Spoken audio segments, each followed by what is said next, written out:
ಎಲ್ಲರಿಗೂ ನಮಸ್ಕಾರ. ಸವಿರುಚಿ ರೆಸಿಪಿಗೆ ಸ್ವಾಗತ.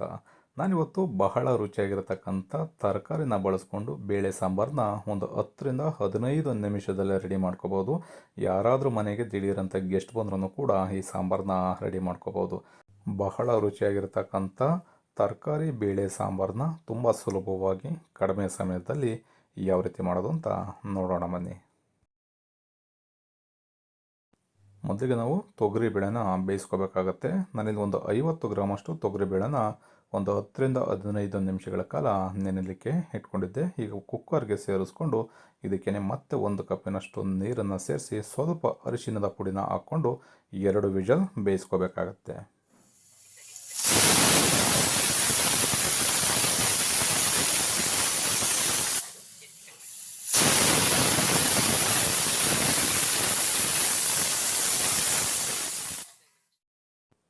ಎರಡು ವಿಷಲ್ ಆಗಿದೆ. ಕುಕ್ಕರ್ ಕಂಪ್ಲೀಟಾಗಿ ತಣ್ಣಗಾಗಿ ಏರೆಲ್ಲ ಹೋದ್ಮೇಲೆ ಕುಕ್ಕರ್ ಲಿಡ್ಡನ್ನು ಓಪನ್ ಮಾಡಬೇಕಾಗತ್ತೆ. ನೋಡಿ, ಬೇಳೆನೂ ಅಷ್ಟೇ ಸ್ವಲ್ಪ ಸಾಫ್ಟಾಗಿ ಚೆನ್ನಾಗಿ ಬೆಂದಿದೆ.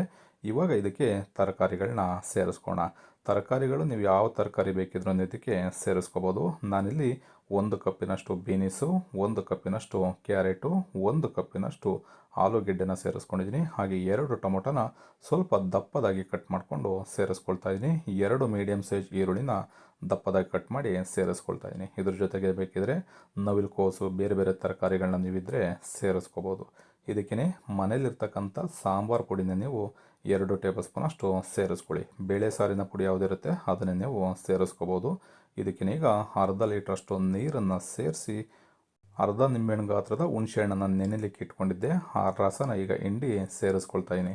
ಟೊಮೊಟೊನ ಸೇರಿಸಿರೋದ್ರಿಂದ ಹುಣಸೆ ಹುಳಿನ ಜಾಸ್ತಿ ಸೇರಿಸ್ಬಿಟ್ರೆ ಹುಳಿ ಅನಿಸುತ್ತೆ. ಹಾಗಾಗಿ ಹುಳಿನ ನೀವು ನೋಡಿಕೊಂಡು ಸೇರಿಸ್ಕೋಬೇಕಾಗತ್ತೆ. ಮತ್ತು ಕುಕ್ಕರ್ ಲಿಡ್ಡನ್ನು ಕ್ಲೋಸ್ ಮಾಡಿ 1 ವಿಷಲ್ ತರಕಾರಿನ ಬೇಯಿಸ್ಕೊಂಡ್ರೆ ಸಾಕಾಗತ್ತೆ.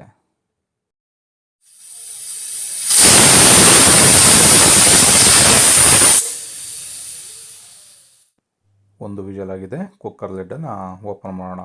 ಏಕೆಂದರೆ ಆಲ್ರೆಡಿ ಬೇಳೆನ ನಾವು 2 ವಿಷಲ್ ಬೇಯಿಸ್ಕೊಂಡಿರ್ತೀವಿ. ಹಾಗಾಗಿ ತರಕಾರಿನ ಜಾಸ್ತಿ ಬೆಂದುಬಿಟ್ರೆ ನಿಮಗೆ ತರಕಾರಿ ಎಲ್ಲ ಕಲಸೋದಾಗ ಆಗಿಬಿಡುತ್ತೆ, ತುಂಬ ಸಾಫ್ಟ್ ಆಗಿಬಿಡುತ್ತೆ. ತಿನ್ನಲಿಕ್ಕೆ ನಿಮಗೆ ಅಷ್ಟು ಸಾರು ರುಚಿ ಇರೋದಿಲ್ಲ. ಹಾಗಾಗಿ 1 ವಿಷಲ್ ನೀವು ಬೇಯಿಸ್ಕೊಂಡು ಇದಕ್ಕೆ ಕೊನೆಯಲ್ಲಿ ಒಗ್ಗರಣೆನ ಮಾಡ್ಕೋಬೇಕಾಗತ್ತೆ. 1 ಟೇಬಲ್ ಸ್ಪೂನಷ್ಟು ತುಪ್ಪನ ಒಂದು ಫ್ರೈ ಪ್ಯಾನ್ಗೆ ಸೇರಿಸ್ಕೊಂಡು ಇದಕ್ಕೆ ಅರ್ಧ ಟೀ ಸ್ಪೂನಷ್ಟು ಸಾಸಿವೆನ ಸೇರಿಸ್ಕೊಳ್ತಾ ಇದ್ದೀನಿ. ತುಪ್ಪ ಇಲ್ಲ ಅಂತಂದರೆ ಮನೆಯಲ್ಲಿ ಎಣ್ಣೆ ಇದ್ದರೆ ಎಣ್ಣೆನೇ ಬೇಕಿದ್ರೆ ಸೇರಿಸ್ಕೋಬೋದು. 1 ಗೆಡ್ಡೆ ಬೆಳ್ಳುಳ್ಳಿನ ಸಿಪ್ಪೆನ ಬಿಡಿಸಿ ಜಜ್ಜಿ ಸೇರಿಸ್ಕೊಳ್ತಾ ಇದ್ದೀನಿ. 1 ಒಣಮೆಣಸಿಕಾಯಿನ ಮಧ್ಯಕ್ಕೆ ಕಟ್ ಮಾಡಿಕೊಂಡು ಸೇರಿಸ್ಕೊಳ್ತಾ ಇದ್ದೀನಿ. ಸ್ವಲ್ಪ ಇಂಗನ್ನು ಸೇರಿಸ್ಕೊಂಡಿದ್ದೀನಿ. ಕೊನೆಯಲ್ಲಿ ಸ್ವಲ್ಪ ಕರಿಬೇವಿನ ಸೊಪ್ಪು. ಇಷ್ಟು ಇಂಗ್ರೀಡಿಯೆಂಟ್ಸ್ನ ಸೇರಿಸ್ಕೊಂಡು ಎಳೆಕಾವಿನಲ್ಲೇ ಒಂದು ಅರ್ಧ ನಿಮಿಷ ಚೆನ್ನಾಗಿ ಇದನ್ನು ಫ್ರೈ ಮಾಡ್ಕೊಳ್ಳೋಣ. ಈ ರೀತಿ ತುಪ್ಪದಲ್ಲಿ ಫ್ರೈ ಮಾಡಿಕೊಂಡು ನಾವು ಸಾಂಬಾರಿಗೆ ಸೇರಿಸ್ಕೊಂಡ್ರೆ ಮನೆಯೆಲ್ಲ ಪರಿಮಳ ಘಮ ಘಮ ಅಂತ ಇರುತ್ತೆ. ಮತ್ತು ಸಾಂಬಾರು ರುಚಿನೂ ಕೂಡ ಬಹಳ ಅದ್ಭುತವಾಗಿರುತ್ತೆ. ಸಿಂಪಲ್ಲಾಗಿ ಮಾಡ್ಕೊಳ್ತಕ್ಕಂಥ ಸಾಂಬಾರು ರೆಸಿಪಿ 10ರಿಂದ 15 ನಿಮಿಷದಲ್ಲೇ ಈ ಸಾಂಬಾರು ರೆಡಿ ಆಗಿಬಿಡುತ್ತೆ. ಕೊನೆಯಲ್ಲಿ ಈ ಒಗ್ಗರಣೆನ ಸಾರಿನ ಜೊತೆಗೆ ಸೇರಿಸ್ಕೊಂಡು ಕೊತ್ತಂಬರಿ ಸೊಪ್ಪನ್ನು ಸೇರಿಸ್ಕೊಂಡು ಚೆನ್ನಾಗಿ ಮಿಕ್ಸ್ ಮಾಡಿಕೊಂಡ್ರೆ ತೊಗರಿಬೇಳೆ ತರಕಾರಿ ಬೇಳೆ ಸಾರು ಸುಲಭವಾಗಿ ರೆಡಿ ಆಗುತ್ತೆ. ಈ ವಿಧಾನದಲ್ಲಿ ನೀವು ಕೂಡ ಒಂದು ಸಲ ಈ ಸಾಂಬಾರು ರೆಸಿಪಿನ ಟ್ರೈ ಮಾಡಿ. ಇನ್ನೂ ನಮ್ಮ ಚಾನಲ್ನ ಸಬ್ಸ್ಕ್ರೈಬ್ ಮಾಡ್ಕೊಂಡಿಲ್ಲ ಅಂತಂದರೆ ಸಬ್ಸ್ಕ್ರೈಬ್ ಮಾಡ್ಕೊಳ್ಳಿ.